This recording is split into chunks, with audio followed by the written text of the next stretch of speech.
This is Twit. Bandwidth for Know-How is brought to you by CashFly. Hi, everybody. It's time for our annual audience survey. We'd really like to hear from you. It helps us understand our audience better, know what you like and don't like, how you listen to the show. It also helps us tell advertisers what kind of people listen. But I promise you, your feedback is always kept personally anonymous. All you have to do is visit twit.tv/survey and let us know what you think. It'll just take a few minutes, and it'll help us make Twit even better. We really appreciate your support and any help you can give us. twit.tv/survey. This episode of Know-How is brought to you by Unity, the free personal media server. With Unity, you can access, stream, and share any media stored on your computers from your mobile devices. For more information and to download Unity for free, visit getunity.com/knowhow. That's GETYOUNITY.com/knowhow. And by PillPack, a full-service pharmacy that combines convenient packaging, modern technology, and personalized service to make your life easier. Visit pillpack.com/twit to save $20 on vitamins and OTCs when you transfer your prescriptions. Today on Know-How, we've got fire and ice.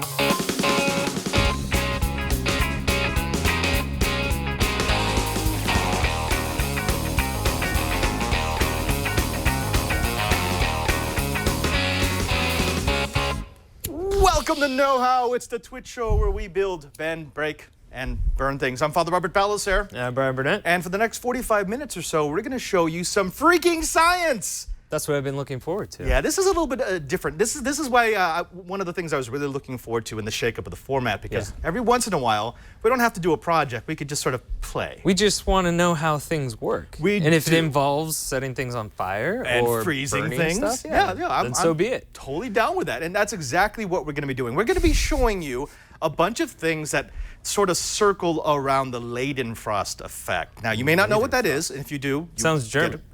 Yeah, it does. You know, it's got that whole European thing going on. Sure. But believe it or not, you've probably played with this before. You've seen it before. So we're going to show you a few of the ways that you can take it and turn it into some practical science. Okay. You ready for that? Yes. Okay. Do we need safety glasses for these things? Not yet. Not yet. This is fine. This is easy. So this is just a pan. And that is a burner. Just a normal pan that we took from Alex. Just a normal pan that we took from Alex. He actually cooks his breakfast on this, so he's asking us not to destroy it.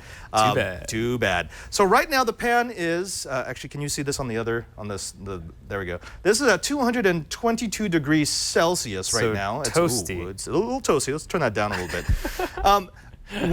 Let me ask you this, Brian. Yeah. When I throw water on a hot surface, what do you think happens? It's going to just start boiling, just sizzle away, right? Yeah. Exactly. In fact, if I take this, so this is a ridge surface. If I wet my hands in this water and I just do this, that's what happens, right? It just sort of vaporizes. Boom, gone. Yeah. And that's because this is at, let's see, 404 degrees Celsius. So almost twice that of the pan? Right, but not only that, but if you look at the surface of this burner, you'll see it's very, very ridged, which increases the surface area when water hits it, which means it just pops. That makes sense. There's no amount of water that you can put on that's not going to just sizzle away. We do have a lot of water right there, though. Let's not electrocute ourselves. Not that much. Okay. No. But there is this phenomenon. It's a wonderful phenomenon that was discovered in the mid-1750s by Johann Leidenfrost. And what he discovered was that if you introduce a liquid or any sort of mass to a surface that is much, much hotter than its boiling temperature, you get a weird phenomenon that we now call the Leidenfrost Effect. Did he have a hot plate like this? He did not have a hot plate, so. But he did have cast iron plates on top of fires. And so that's what he played with, just as we're playing with this. So the first thing to realize is you need to be much, much hotter than the boiling temperature of water for this to work. Got it. Boiling temperature of water is 100 degrees. Okay. Right? So what we want is we want something near 200 degrees or above, and we are about 218. That's perfect. Now, what's going to happen when I put water into this pan? What do you think? I mean, we see what happens when I do this. When I do this, it just gone. Sizzles away, right? But boom. It would probably just last a little longer, but the same effect. Maybe, but maybe not. Let's go ahead and take this pipette. I'm going to put in this little thing of water we have, which is super high tech, by the way. It's mochi from typical know-how Island Store. And if you go to the back camera here, if I put dabs of water, well, just a little like little notice micro bubbles. they just kind of dance around a little bit. Is that partially because it's a Teflon pan, or? Well, I mean, the Teflon comes into it, but this would do it on a cast iron pan. So instead of getting this, where it just sizzles away, we're getting this.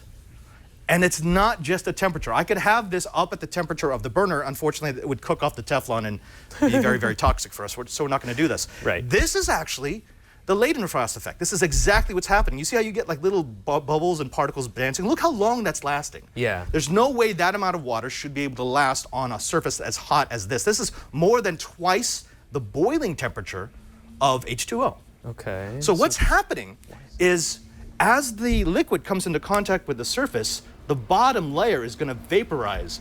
That vapor, like a little buffer. it's like a shield. Oh, that's cool. Yeah, so what happens is this is not actually contacting the pan. This is resting on top of a layer of water vapor, and that water vapor is actually insulating most of the water from the heat of the pan. That's pretty cool. It's almost like a little super hot hoverboard. It really is. You can do this in many different ways. My chemistry teacher used to do this demonstration every year. We loved this demonstration where he would take liquid nitrogen and he would put it into his mouth. Why And would then you he would do just- that? He would blow it out. Okay. And what happens is you've got a liquid that's so cold and your mouth is way above the boiling temperature of that liquid Yeah. that it never actually touches the skin. There's a layer, a very thin layer of liquid nitrogen, and as long as you don't swallow, you could just blow it out. That still sounds kind of dangerous. It's super, super dangerous. I would not, don't Okay, do it. don't try it, but Don't do your it. chemistry teacher But survived. if you've watched the Mythbusters, they actually did this as well with the lead experiment. So you Mm-hmm. have molten lead, you have a wet hand, you could put your hand into the lead quickly and take it straight back out. And that's because the water vapor will vaporize and it forms like just a very thin shield around your hand and it will keep the lead from touching you. Now, the trick though is temperature. If the temperature's not high enough, you don't get the Leidenfrost effect. You just get the flashing over. Okay. See, like when I lifted this off, it actually the Leidenfrost effect will start to die off, and eventually that little bead. Look at that! Look how long that's going. Yeah. It just keeps Look at going them and go. going. It's like the Whee! Energizer Bunny of water droplets. There we go. Make us happy. What's this at? What do we got? So this is 207 degrees. Okay. Now there is a thing about this. This one really cool bottle of water over here. It's not just water. Brian, you want to reach your hand into that? Stay away Okay. from the hot plate. Ew, what's in here? Okay. It feels like eyeballs. It looks like water. It is not. This is actually a What? jar of polymer beads. They're translucent. Oh, can you see? Yeah, they feel like little eyeballs. Ugh. Yeah. So what these are little pieces of polymer that look like this. If you go to the overhead, they're tiny. They look like pieces of plastic. But when you put this into water, the polymer, each of these tiny It's like beads grows like 100 times 100 bigger. times its size. Right. It Wow. just soaks up all that water. Now the reason why we've got them is because you can actually use the Leidenfrost effect to some wonderful extent here. It won't work on this Teflon pan, unfortunately, because Okay. I would need a cast iron pan. But I can do this. So this is our surface, and it's Probably at 400? 443 degrees Celsius. So that's a nice little clip. Toasty. A little toasty. Now, if I do this, if this was just plastic, it should immediately stick. It should melt, right? Yeah, I'd imagine like But that. go Yeah. ahead and go to the back camera. Whoa. Whoa. Woo! It makes like a little noise. Yep. So what's happening is every time it contacts the surface, the water that's embedded inside of the little bead, Evaporates. it makes like a evaporates and little it creates a buffer. little shield. And Burke's gonna Jeez. hate me. These are gonna be all over the place. They'll evaporate eventually, right? Now, if I had a way to keep these on the surface, Yeah. they would actually just keep bouncing around. I like it. They're like little explosions of steam until the water content got so low that it could no longer supply enough water vapor to keep itself from getting burned. That's awesome. Yeah. They make a cool little noise too. They do. Actually, here, let me get closer so you can hear it. I think the chat room should be able to hear that now. Yep. So this is practical science. So this is what happens when you get a surface that's really, really hot and you play with water vapor. Now, Brian, Yeah. the thing is, there's people who will think that the Leidenfrost effect only refers to things that are really hot. Like we're playing with a hot plate here. We talked a little bit about the lead experiment. Right. But remember, what it says is not you have to have something that's super, super hot. The Leidenfrost effect is dependent on you having a surface that is much hotter than the boiling point of another piece of mass, another piece of material, another liquid. That makes sense. So it's just so long that there's enough of a temperature change that there will be like a buffer kind of between the two Right, materials? it has to be enough of a difference between the temperature of the surface and the boiling temperature of the liquid that enough of it will flash over immediately to vapor and then stay there. Okay, that makes sense. Okay? But Now, what else can we use the Oh, with? we're going to explain that in just a bit, but before we get to the other side of our fire and ice episode, let's go ahead and thank the sponsor of this episode of Know How. Hey, Brian, Yes, you have a phone, right? I do. I have a have, Nexus 6P. You have videos on your phone? I have a lot of Pictures on your videos on my phone. You have a lot of laptop? pictures. I do. Probably a couple of laptops, right? Actually, yeah, I have like 3 laptops right now. Probably you've got movies, you've got pictures, you've got media. Yes. A desktop, a ton. probably? Yes? I have a couple terabytes worth. Yes, desktop. How about a tablet? You got a tablet with you know a few things you like to watch when you're on the road? Yep, I have an iPad and an Amazon Fire. Oh, good. So it's really easy for you to watch the media on any one of those devices, on any of the other devices, right? It's just a point and click. Part of the reason why I have all those devices is just so I can access certain things like that. Exactly, and that's how most of us work. But what if I were to tell you that there's a service out there that you could get that would unify all your media? Tell me about it, Padre. Well, I don't have to tell you about it because there's a lower third on the screen right now.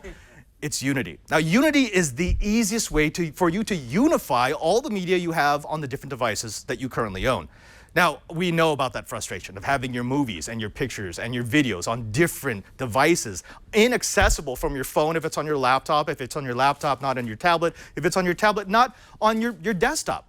Well, with Unity, you get rid of that and you get a nice, easy interface. Now, Unity lets you stream your entire music collection to your mobile devices, even if you're using iTunes. I know, it doesn't sound right, but it works. You can stream your movie collection while you're traveling. You can share any of your media with your friends, peer-to-peer, and your friends can stream directly to your computer.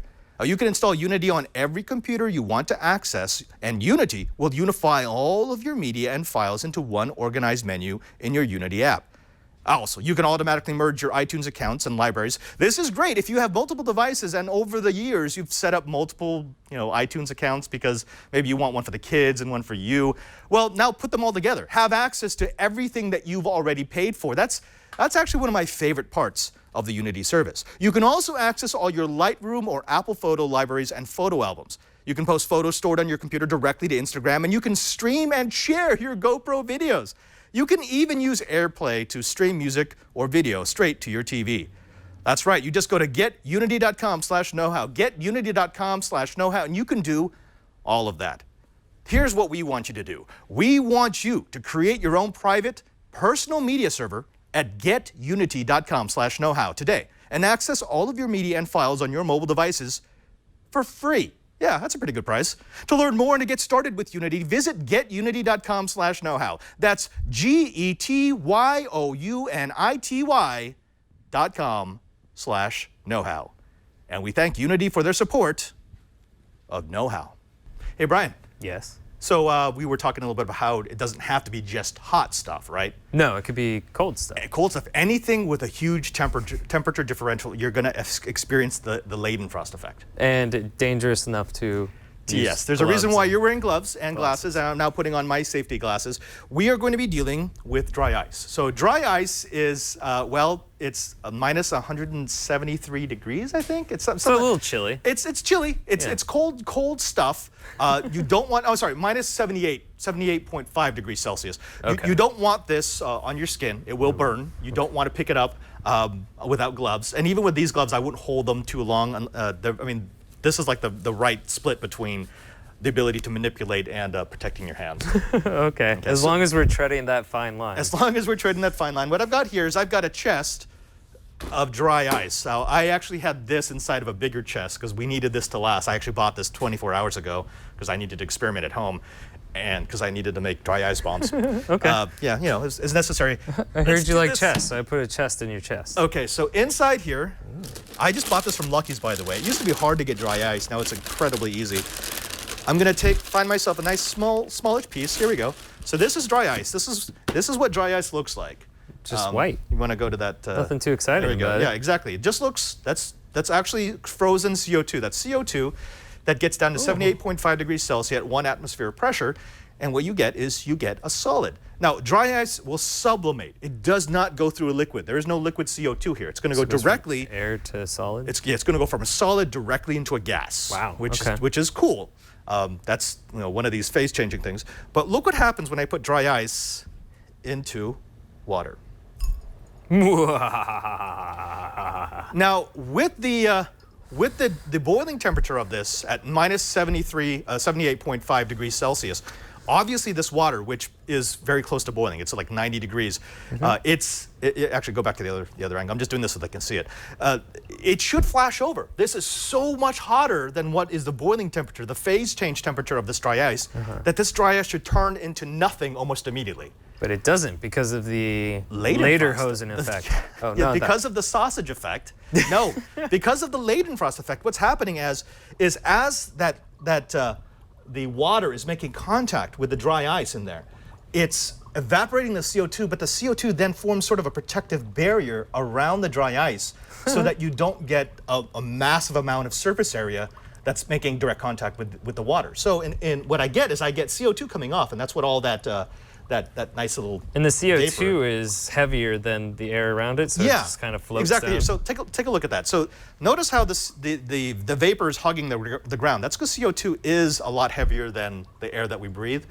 Also, this means if you're going to be playing with dry ice in your home, make sure that it's ventilated, because you can actually build up a layer of CO2 at the floor, and then it will just start rising. Oh, right? jeez, So that's scary. Don't do that. Remember, you can't breathe CO2.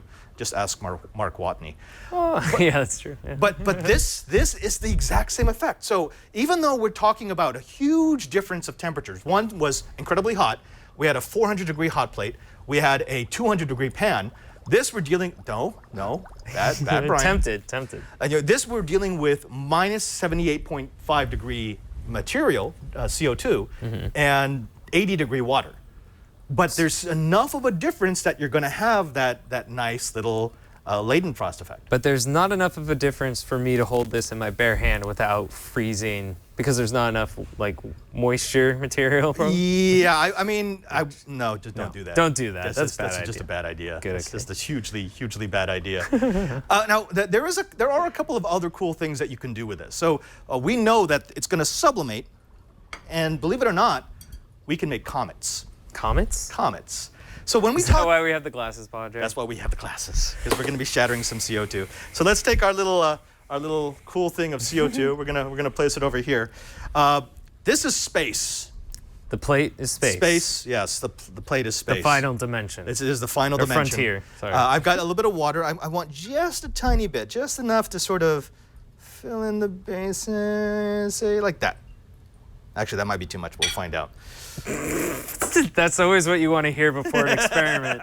That might be too much of that probably, thing. if I were honest, I put way too much. Good news, everyone. Good news. Brian's going to die. So when we talk about comets, what we're really talking about are bodies of mostly ice. Right. And Is that what makes up the comet's tail? That's what makes it. Well, yes. Now, here's the funny thing. Comets don't normally have tails.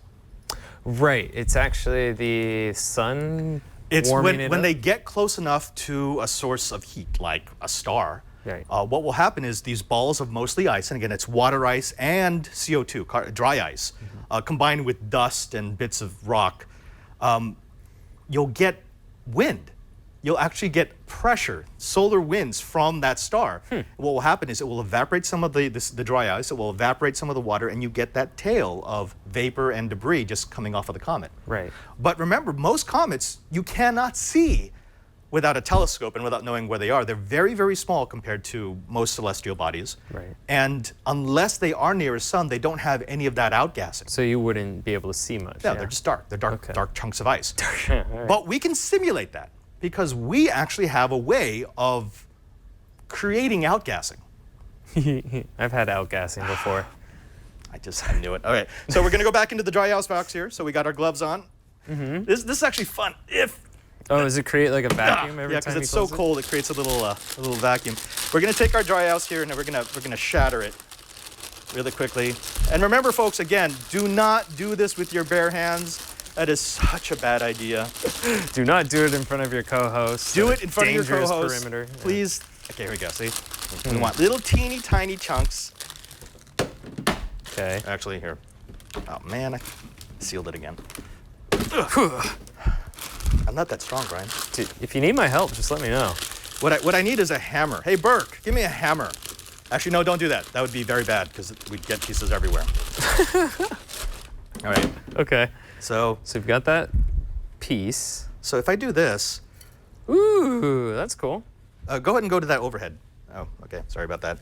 So if you look at the individual pieces, look how see that, like that one is streaming around, right? It's like propelling itself. It's propelling itself because what's happening, that's actually how a comet works. That's awesome. Part of it is being exposed to the water and the gas is evaporating. It creates a little jet and you get these little swirlies. That is so cool. Right? This is actually one of my favorite things to do with dry ice because it's, especially if you see it in a controlled environment, it just makes this awesome effect. Oh, you just had to destroy it, didn't you? Why do you want to break all the cool things, Brian? Why do I always have to break the smart people's things? But I mean, if you ever wanted to show people what a comet looks like, this is a super easy way to do it. Now, what you want is this needs to be shallow enough because if it's too deep, what you're going to get is you're going to get that bubbling experiment that we just showed you. And this is just sitting like on top of the water. Exactly. This is sitting right on top of the water, and it just has enough. I mean, you can actually make out exactly what it's doing. You can look at the outgassing and see how it's spinning because the CO2, as it evaporates, it creates like a little thruster. That's cool. Yeah? So that, yeah, like you can almost imagine this being like a little comet. Exactly. Nice. Now, the difference, of course, is the comet would be experiencing the wind, the solar wind from one direction. This is experiencing heat from all directions. Right. But let's do some more. And the comet's traveling through the vacuum of space. You got your glasses on, right? Okay. I do, yes. There we go. More! I like that you asked me that as you had pretty much already crumbled it over the plate. Ooh. See, I like that one. There we go. See, that's outgassing in motion. And they attach themselves to each other. Yeah, clumping up. Now, if you wanted to, we could do an experiment. I've done this before for some of my kids in physics. Mm-hmm. You take dry ice, you take a little bit of water, you take a little bit of glycol, you take a little bit of sand or dirt, and you make yourself a snowball. You basically mix it and then let it freeze. Yeah. And that is much closer to the composition of an actual comet. Okay. And then you toss it into a small bit of water? Yeah. And just see what it does? Right. Or what we used to do is you would have a fan and you would just blow it against the thing and you could actually see it trailing away. The comet tail. But see, this is all CO2. So when it's gone, there's nothing left. That's because all you're seeing here is carbon dioxide jetting away from the little piece of dry ice. But when you have an actual comet, you've got other stuff in there. Okay. And that actually changes where you get the gases from. Because if this side was all sand, you would get no thrust from the sand side. You would get it all from the CO2 side. Oh, okay. Let's do more. I don't want more, Brian. Here, you want to? Here, break one of those. Okay.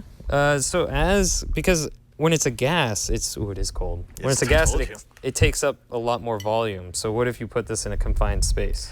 We were going to do that experiment, and Lisa wisely said, I would prefer that nothing explode in the studio. But you've seen these demonstrations. You can see them on YouTube. If I were to take this and drop it into a cylinder with water and then cap it, like a 2-liter bottle, and then throw it into a pond, it would eventually explode. The pressure would become enough that it would just detonate. That makes sense.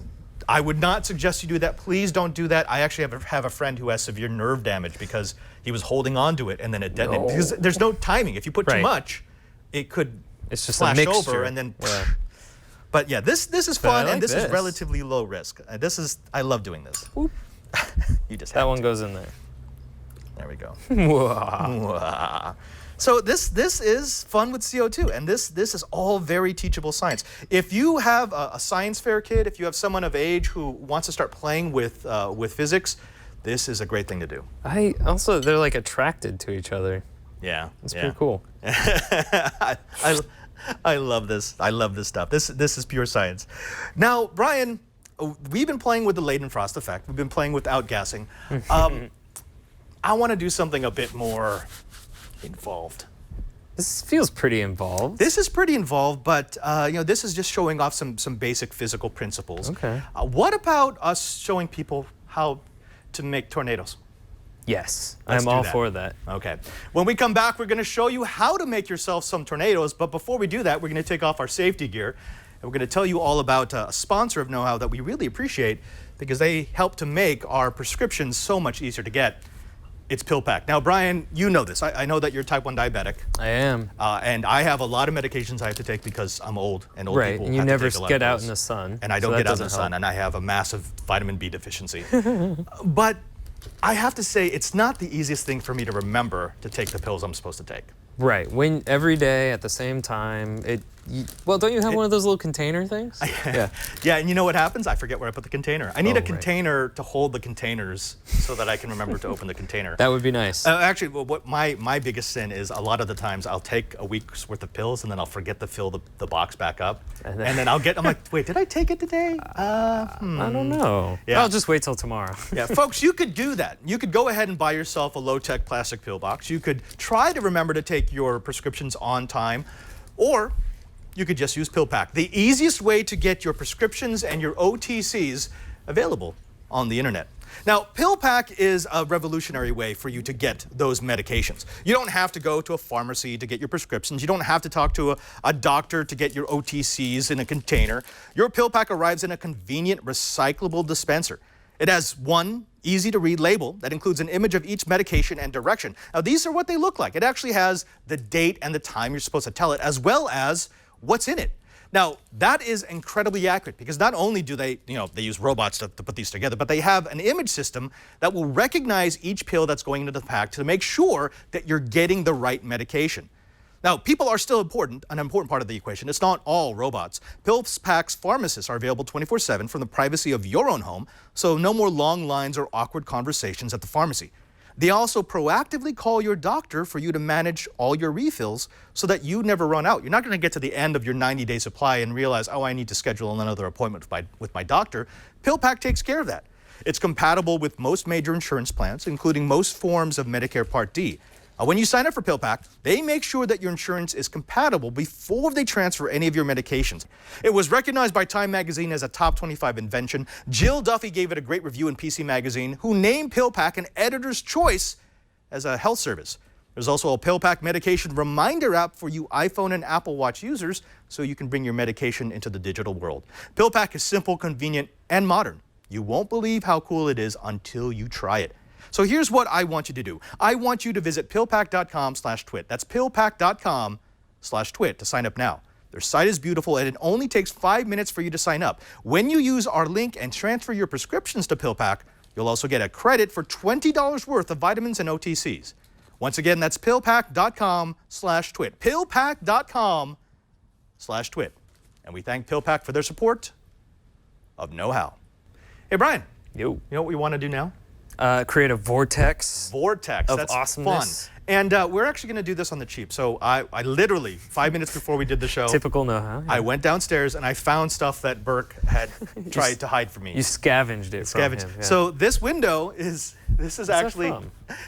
you know those the little tables they used to have for iPad today in the living room? Yes, okay. Yeah, that's why it has a hole there. That's yeah, because we need a viewing window. This is just a bunch of plastic fiberboard material that was left downstairs. Right. So I cut it into a couple of strips. What we need to do is we need to make a vortex container.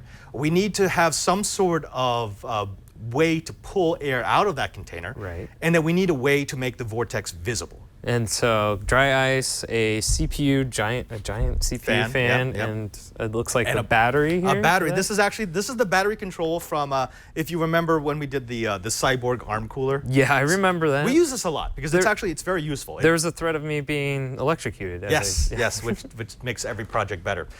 So all we did here was I did a little work ahead of time, but most of it we're going to do live on the stream. So this is a fiberboard that we've cut into 4 pieces so that we can do this. A little cyclone box. A little cyclone box. Now this is going to be an open bottom cyclone box. If here, take this camera so that we can get a better view of it because the folks at home can't actually see it. Roger that. It's going to be an open bottom cyclone box, so we put it over our CO2 source. Yeah, there we go.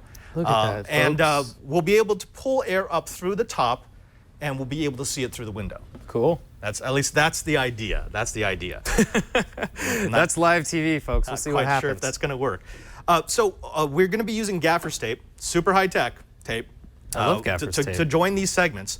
And this whole thing, including the fan, probably would have cost about $10, then another $2 for the CO2. So this is a very, very inexpensive. This is why you see this kind of a project at a lot of science fairs, because it's inexpensive, but it looks cool. Yeah, this is a lot of knowledge for your buck. This is a whole lot of knowledge for a buck.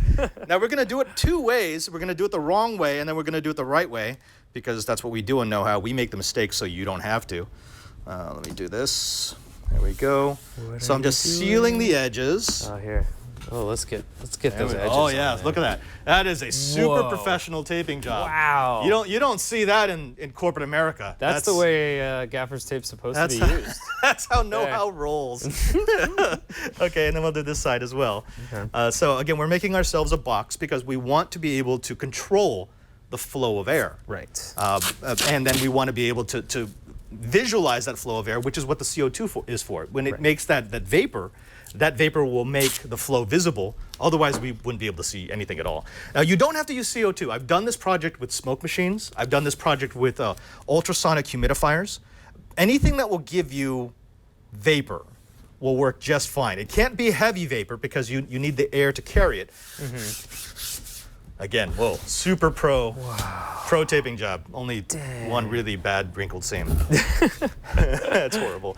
Okay, and on the top, again, this seat's professionally cut. Yeah. Oh, wow. Yep. Look at that. Very few strips falling off.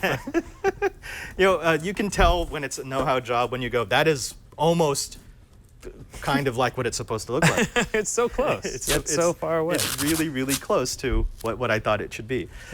Now, this experiment has been done lots of times. You can actually make an open air version of this, which we're probably going to do in a future episode of Know-How. That's a bit more involved. You do have to have a couple of special pieces of gear to channel the air where you want it. Right. You can also do this so that you have it like in a small container. That's actually what I'm going to do with the ultrasonic humidifier, because I'd love to have a vortex generator on my desk. Oh, okay. Did you ever play with one of these when you were a kid? Not one so well made. Wow. I can't say that I have. We're going to go there. We're going to go there. Like I said, this was done on the cheap, on the fly. Look at those seams. Now you do need to use sharp objects, so be careful if you are doing this with young children. Don't let them hold the box cutter. Pro tip. Pro tip. As you can see, I've gotten so good with. This isn't your first vortex box, is it? This is not my first vortex box, but I've deliberately left a mistake here. I'm wondering if our audience will find it before we crank this thing up. Do you see a mistake at home? There is a massive mistake in this vortex box. Is it this hole right here? No, we're going to tape that up. Oh, okay. Yeah. All right, well. By the way, don't tell Leo that I took apart some of the furniture for one of his sets. It wouldn't be the first time, actually.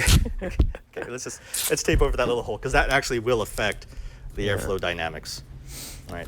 Another thing that I've done is I actually brought this. So it's a little LED light. And the reason why I want that is I'm going to light this from the bottom so that the vapor is more visible, because otherwise you're inside of a black box. Right. Something else to consider, the reason why I'm using this black box is because if you use like regular cardboard, the vortex doesn't show up as well. Right, because it's a lighter color. So ultimately what we're going to do is we're going to do that so you can see the vapor as it gets sucked up. All right. Right? Okay. So on the top, all I've got is I've got this huge fan that we're going to put up here. Right. And we've got our modular power source here. I'm going to plug it in like so. And then I'm going to connect the battery on the inside of this and hopefully not electrocute myself, because I don't like that feeling. There's always a chance of that happening. This is know-how. There's always a chance you're going to get electrocuted. And what this will allow us to do is will allow us to power on that big fan and control its fan speed. Wow, should we get a look at that there? Yeah, there we go, see? And as I turn this, there we go. And I should get, I'm getting airflow out of the top. Okay. So what it's doing is it's pulling air from inside the box. You want out. air pulling, not pushing. Yeah, if you push, it's just going to make it's not going to do anything. Move around a little bit. But again, hopefully the audience has seen what my mistake is. Let me turn this down. Yes, I have seen your mistake. And if I put this inside like this, and is Burke around? Because we're going to need Burke in a second here. He's probably in the basement. That's okay. We'll leave them alone. Actually, I'll keep this for the good demo. Okay. I'll use my regular water for the bad demo. So I'm going to take a piece of dry ice and put it in here. And what we're going to be doing is we're going to be using that vapor to visualize the airflow. Okay. Get a nice big chunk of dry ice. There we go. Cool. All right. Put this over the top. Turn on the light. Ooh, it's so spooky. Spooky. There we go. Cool. Go to the front view, Alex. Okay. And if I take my fan, put it on the top, nothing should happen. Nothing? Why would nothing happen? But, oh. It's kind of a mess, right? I mean, I mean, right? Not great. can you kind of see it on this one? Or? Yeah, there's a little bit of vortex, but it's not a well-defined vortex. There's a reason for that. Why is that? Because right now, the only way that it gets air is from the bottom, and it's kind of pulling it at chaotic angles.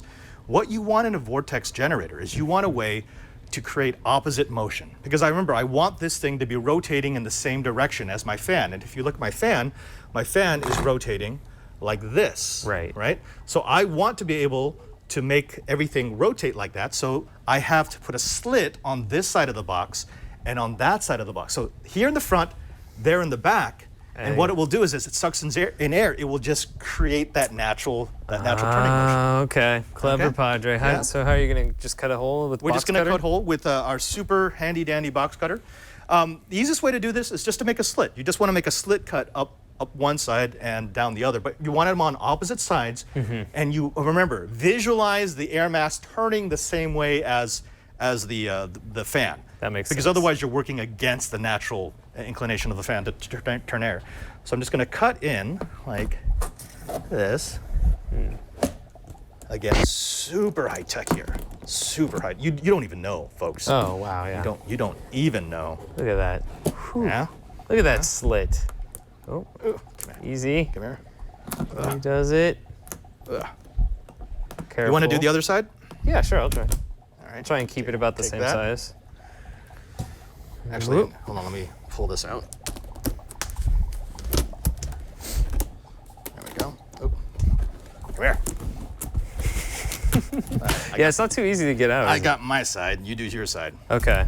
So measure twice, cut 3 times. Cut 3 times, 4, 3, 4, 5. Just keep cutting until it's done. This is the right side, right? Yeah. Right Yeah. here. Yeah, that So makes sense. Here, there.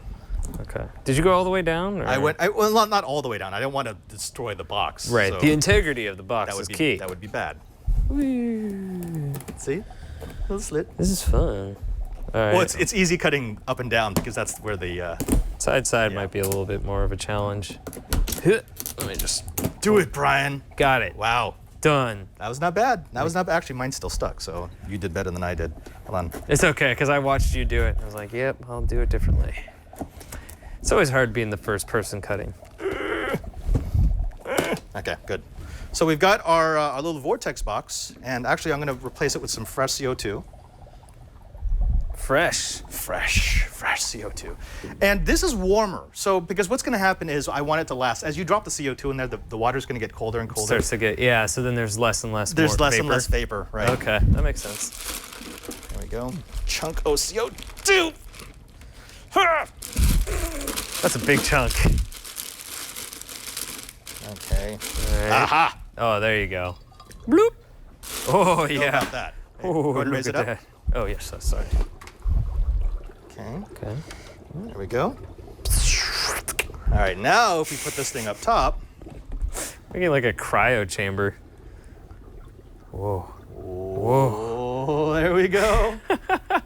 There's a lot coming So out. now there's way more definition of the vortex. You can actually see what it's doing, That looks cool. right?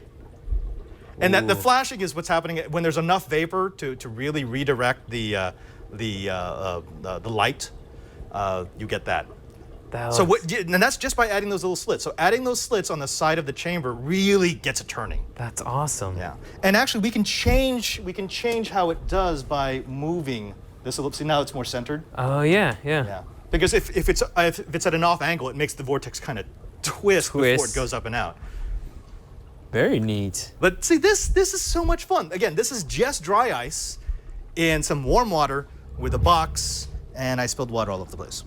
Oh, yeah, well, So that happens. That's typically how that works. Cool. Now, I will say, if we were going to turn this into something permanent, and we are, I would probably not want to use dry ice, because dry ice, it gives me a great effect, but the problem is I have to keep replenishing it.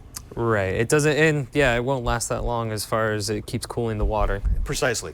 And so what I'm probably going to do is I'm going to use either a fog machine or an ultrasonic humidifier. But if I'm going to do that, because neither of those options creates enough vapor to match dry ice, what I'd probably do is I'd have it store up the vapor in like a reservoir for like, 30 seconds, and then it would purge for 2 minutes. So you're on a cycle, purge for 2 minutes, store for 30 seconds, purge for 2 minutes, store for 30 secones, which would be perfect for an Arduino or a Raspberry Pi. I like that. That would be like some geeky wall art or something. Super geeky and much more sustainable, because it means I don't have to go out to the store every day to get dry ice. I mean, sure, this might be great if you're throwing a party or something. Yeah. This is actually, that light keeps turning on and off. That does look kind of cool. When the light is, here, turn the light back on. I think you might be running out of juice. Here, just rotate. No, it's the knob. The knob's in the wrong. There we go. There we go. Either that or, yeah, it's getting loose. There we go. Vortex power. Folks, this has been a fun with science episode of Know How. We're gonna do this every once in a while because we love playing with this sort of stuff. This is the stuff that Brian and I geek out to, and it doesn't make it onto the show a lot because it's not really a project per se. I mean, this is something that you could do for fun. But it's not steampunk goggles. It's not building a computer. It's not building a quadcopter. But still, I love doing these sorts of things. You want to do more science in the future, Brian? Yes, please. There we go. Especially if there's a threat of me being hurt physically. I can take care of that. That usually means it's going to be fun science. Yes, sir. Folks, we know that this was a lot of material. Everything from playing with hot plates to playing with dry ice to making a vortex generator. If you want to know how we did it, I'm going to give you complete parts lists so that you could buy everything you need. You don't have to make a custom power box. You don't have to get a huge fan. You can actually do this really on the cheap. I'm serious. You can make this for about $10. Dry ice, if you go to Lucky's, most Lucky's will stock dry ice, and you can buy that for $2 to $3 per pound, which, again, you'll sublimate about 5 pounds every 24 hours. So just know that that's the regular evaporation rate. It goes down if you use like a double cooler setup like I have. And as far as the pan, if you've got a pan and you've got a way to measure the heat, you can play with the Leidenfrost Effect. If you've got a friend that you can borrow a pan from, do that. And destroy their breakfast. Folks, if you want to find out what we did, make sure to go to our show notes. And where would they find that, Brian? twit.tv/KH. And let's see, if you find links for things if we did like a hardware project or something. But yeah, I was hoping that the picture was going to be up for last Thursday's episode with the steampunk goggles. Those were a lot of fun. You know what? We're going to make more stuff like that. It's senseless. I was amazed. It's totally senseless, but it looks cool. It looks so cool. So if you ever want to find the links or how we did something, that's the place to go. Also, there's past episodes and a way to subscribe or download the episode. Yes. And don't forget that you can also join us on our Google Plus group. Just go to Google Plus and look for Know How. We've almost got 10,000 members in there, and it is a great place to exchange ideas. If you have an idea for a project and you want input, or if you want to help people with their projects, please join, please post. We like to put videos and pictures from people's projects on the show. So if you want to end up on the show, that's where you go. Again, go to Google Plus and look for Know How. But hey, Brian, we're also on the YouTubes. That's right. You've been doing some special stuff, some special sauce that you've been putting on the YouTubes. Yes, I've got content that only goes into the YouTube channel. It does not make it into the regular episode. So, for example, when we did the steampunk goggles, people were complaining that they didn't quite understand how they were wired together. So last week, because we didn't have a Monday episode, I went ahead and posted. Into depth and. Yeah, I went in depth. I actually did real time of this is how you put the goggles together, this is how you solder them, and this is how you program them. Yeah, a little bit more of a one-on-one, something that we can't usually do on the episode. Precisely. Yeah. So again, that's youtube.com/knowhow. And don't forget that you can also find us on the tweeters. Hey, Brian, where are you? I am at Crinky, Crinky_hippo. And I am at Padre SJ. And you can find our director, Hal Grumble. At A-N-E-L. He's probably a little. Excuse me, Grumble, Padre. right? It's Alex Gumpel. I never get that right. Yeah, he's probably not going to be able to. I'll just take 6. Yeah. He's probably not going to be able to make breakfast for a while, so he's not going to be happy about that. He's over there. Until next time, I'm Father Robert Ballecer. And I'm Bryan Burnett. And now that you know how, go Vortex it.